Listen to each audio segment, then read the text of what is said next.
আসসালামু আলাইকুম। আজ আমি আপনাদেরকে দেব বীর্য দিয়ে স্ত্রী বশ, মানে নিজের বীর্য বা নিজের শুক্রাণু দিয়ে কীভাবে স্ত্রীকে বশ করতে পারবেন। এটা আবার প্রেমিকার উপরে খাটানো যায়। এক কথায় যে কোনো মহিলা জাতীয় যে কারোর উপর এটা প্রয়োগ করতে পারবেন। তবে এই বিদ্যাটা মূলত স্ত্রীদের জন্য, আর এই কিতাবটাই স্ত্রী পুরুষের জন্য আর কি।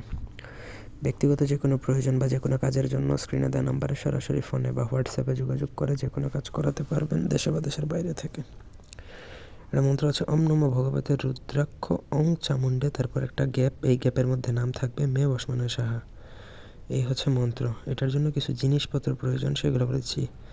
কাকজঙ্ঘা, এইগুলা দশকর্মার দোকানে বা আমাদের থেকে নিতে পারবেন। বট লাগবে, কুট লাগবে। এই তিনটা জিনিসের সাথে নিজের বীর্য মিশাবেন।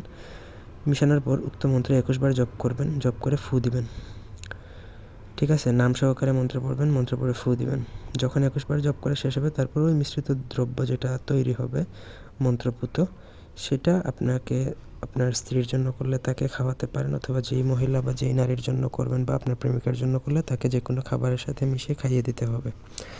এটা যদি একবার সঠিকভাবে প্রত্যেকটা জিনিসপত্র অ্যারেঞ্জ করে মন্ত্র সিদ্ধ করে ভালোভাবে যদি প্রয়োগ করতে পারেন একটা টোটকা এবং মন্ত্র প্রয়োগের মাধ্যমে, আপনি সেই ব্যক্তিকে সারা জীবনের জন্য আপনার বশীভূত করে ফেলতে পারবেন। এক কথায় আপনার কথায় উঠবে, বসবে, আপনার কথায় নাচবে। সে দিন দুনিয়া ভুলে যাবে আপনাকে ছাড়া। এত পাওয়ারফুল, কারণ হচ্ছে টোটকা এবং মন্ত্র একই সাথে যদি কারোর উপর প্রয়োগ করা হয়, এগুলো খুবই পাওয়ারফুল হয়। টোটকা যদি উঠায় ফেলে, কিন্তু মন্ত্র শক্তিটা তার শরীরে থেকে যাবে সারা জীবন। তো আশা করি বুঝাইতে পারছি। কোনো অংশ বুঝতে অসুবিধা থাকলে কমেন্ট করে জানাতে পারেন। নিয়ম যেভাবে বলছে সেইভাবেই, নিয়মের কোনো তারতম্য বা ব্যতিক্রম হবে না। আর জিনিসপত্র যেগুলো, এগুলো অনেকে অ্যারেঞ্জ করতে পারবে না, সেগুলো আমাদের থেকে নিতে পারেন অথবা আমাদের দিয়ে কাজ করাতে পারবেন।